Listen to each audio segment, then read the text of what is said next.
113. "Put down the bow, Glass," I said. "Put it down right now." He had a recurve on his arm, with the arrow pointed down at a 45-degree angle. It's a weapon I've never fired before, never gone up against. I wasn't sure what it would take to get a shot off. That's why my Glock was out and pointed at his chest. One reason, anyway. Glass froze, but only for a split second. Then his face broke into a wide grin. It shouldn't have surprised me, but it did. This guy was cocky all the way to the final buzzer. It was impossible not to hate the man, no matter what had happened to his son. He was a kidnapper, with the heart of a murderer. "Well, look who it is. Are you going to shoot me out here in the woods so nobody will know?" "Is that what you think?" "You heard the man," Sampson said. "Put the bow on the ground and step back away from it. Do it, now." Something flashed in Glass's eyes. I'm guessing it was the memory of Sampson's right hook on the car ride. In any case, he crouched down slowly, still watching us, and set the bow next to his car. Then he slid the quiver of arrows off his shoulder, very careful, very smart of him. "What are you doing out here? Seems like a strange choice, all things considered." He shrugged nonchalantly. "Just curious. People have been telling a lot of lies about me. I figure I might as well come out here and see what all the fuss is about." "Jesus," Sampson muttered next to me. "You know, we've been a little curious too," I told him. "Mostly about that tape recorder of yours, the one you keep in your glove compartment." Glass stood with his head cocked to the side, keeping his hands where I could see them, but stealing glances at my gun. "I like to get my thoughts down sometimes. That's not illegal, is it?" "Not at all," I said. "You want to know what else isn't illegal? Putting a transmitter the size of a match head in that little recorder of yours. Not with the right warrant, anyway." I reached into my pocket and took out my own recorder. Mine was a little nicer than his. It was a gift from Ned Mahoney and his technical people at the Bureau. Then I pressed play. Maybe I should have just killed them while I had the chance. At least if Ethan and Zoe had died, I could have stood for something. But instead... Glass blinked. That's all he did. He was as cocky as ever. "This doesn't prove anything." "Rodney Glass, you're under arrest for the kidnap and attempted murder of Ethan and Zoe Coyle. Get down on the ground and put your hands away from your sides." "We got you, Glass," Sampson said. "We finally got you. And that's fucking classic." Chapter 114. Glass stayed where he was. The grin stayed on his face. "You know, there is just so much wrong with this picture. You guys are way out of your jurisdiction. Go back to Washington where you belong." Sampson's Glock was out now, too. "Oh, we're going back to Washington," he said. "Yeah, I don't think so." Glass rolled his eyes at us and turned halfway around like he was walking away. "Glass!" But it was only a cover. He swung back around fast, and as he did, he pulled something out from under his jacket, a pistol in his right hand. "Glass, don't! Glass!" The words came out at virtually the same time that I fired. Sampson, too. Glass's own shot went wide as he took 2 bullets high in the chest. We weren't messing around. These were kill shots, and he went down hard. I kept both hands on my gun and sighted him as I stepped closer. He was out flat, with both eyes closed. There was no discernible movement. Was this finally over? "Check him," I told John. "Careful." Sampson kicked Glass's gun away first. Then he ran down his sides and each leg to check for other weapons. He put 2 fingers to Glass's carotid artery. "There's a pulse," he said, and turned toward the car. "I'll call it in." Glass groaned weakly.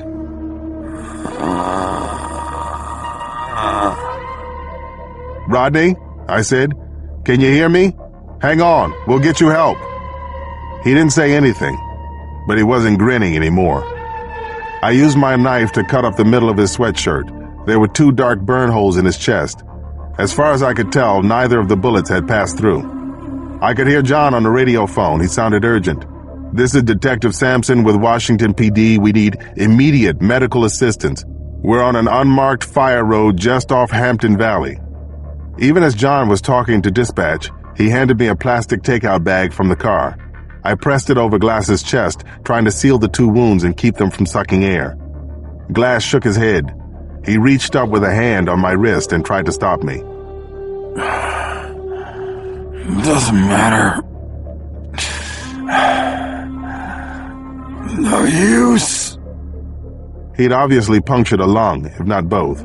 A fine mist of blood was coming out with every labored breath. Essentially, he was drowning, and he knew it. Glass was a nurse, after all. My boy shouldn't have died. And then, unbelievably, that awful grin of his returned.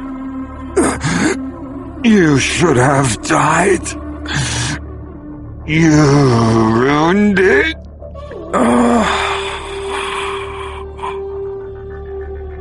Then, before Samson was even off the phone, Rodney Glass let out one last long hiss of air, and he was gone.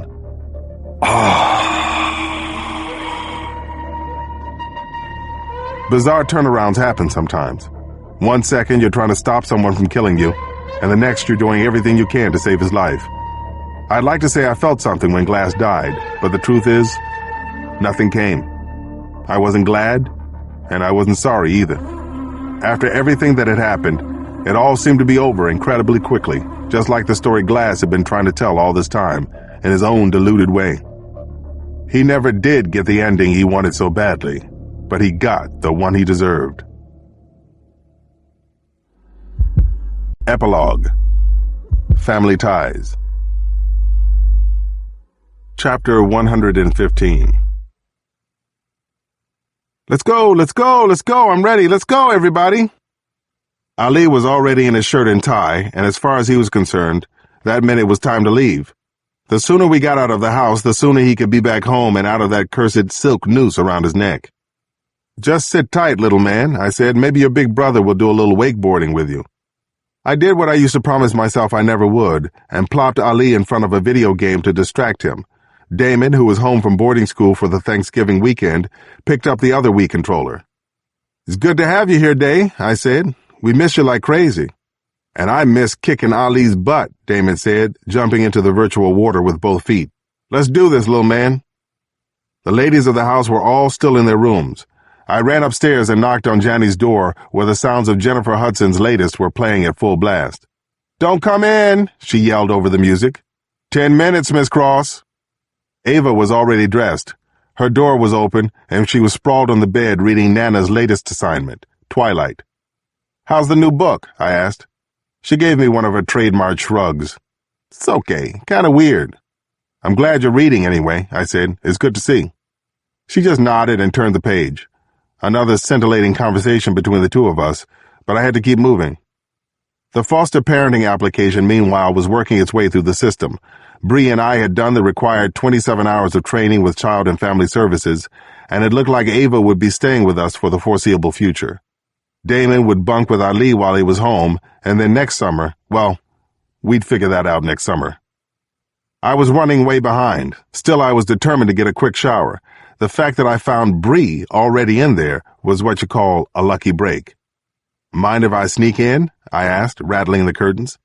You're going to have to ask my husband about that, she said, and grab a washcloth, please. 15+ minutes later, everybody was finally assembled downstairs. Nana was fussing over the bow tie she'd gotten me for my birthday, and Bree was still fixing Janny's hair even as the coats were going on. Why are you smiling like that? Janny asked, eyeballing me in the hall mirror. I'm just glad to have all of us together, I said. It doesn't happen often enough. Mm-hmm, Nana said pointedly. Then she gave my tie one last adjustment and patted my chest to let me know we were finally good to go. With that, the Cross family tornadoed out the door. You look cute in that tie. Damon got in a last little dig. Adorable, said Janny, piling on. Chapter 116. The auditorium at St. Anthony's was filled to overflowing that night. We'd already moved the event over from the cafeteria when word got out that Regina Coyle would be speaking. I had the pleasure of introducing the First Lady, and I'm pretty sure I impressed a few patriotic biddies in the audience when she stopped to kiss me on the cheek as she came out to the podium. Then she spoke beautifully, all about the importance of quality neighborhood schools. She talked about her admiration for what a lot of charters had been able to accomplish in Washington, mentioning Arts and Technology Academy and Booker T. Washington specifically.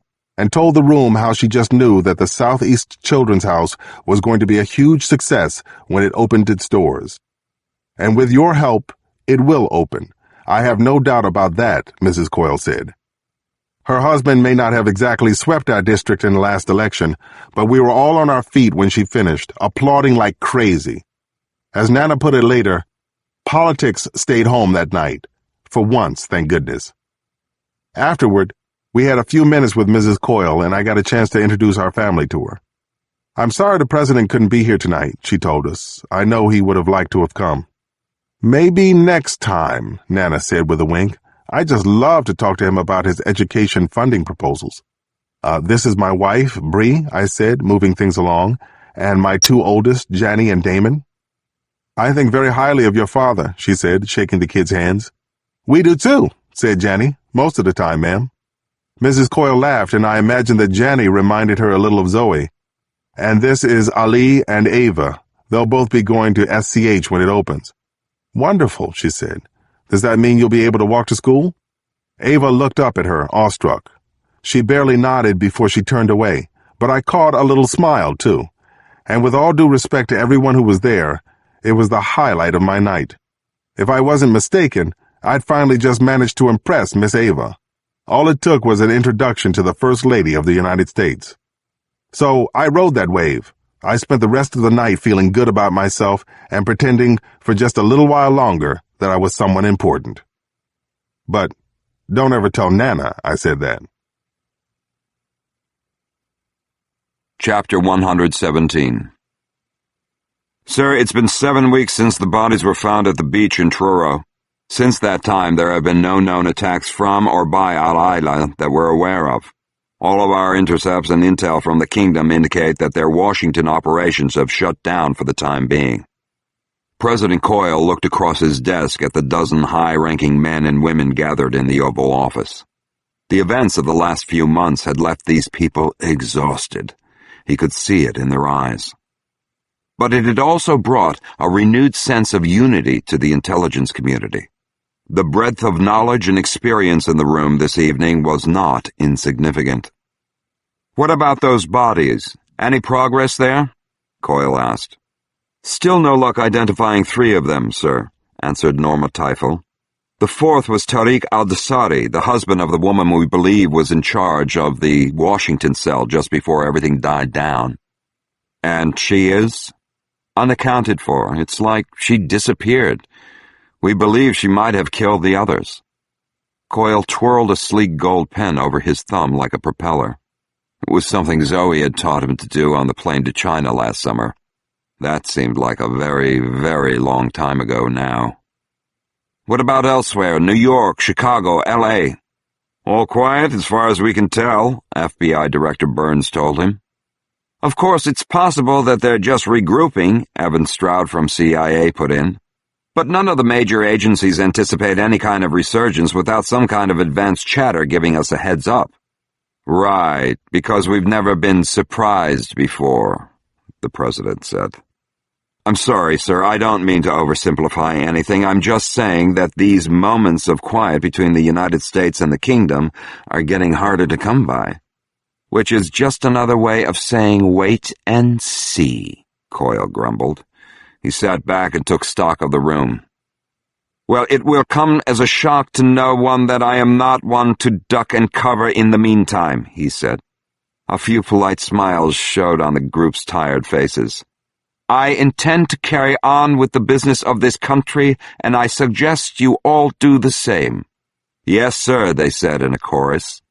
"Let me rephrase that. I expect you to do the same." Then everyone stood with the president as he rose and left through the West Colonnade doors. Certainly there had been any number of mixed opinions in the room, Coyle thought as he headed back toward the residence. He had no delusions of lockstep agreement on these matters, or even the desire for it. But what he did have was confidence where it mattered most. Every man and woman in that meeting, he had no doubt, carried an unwavering respect for the country they served, for the presidency itself, and for the job before them all, to lead.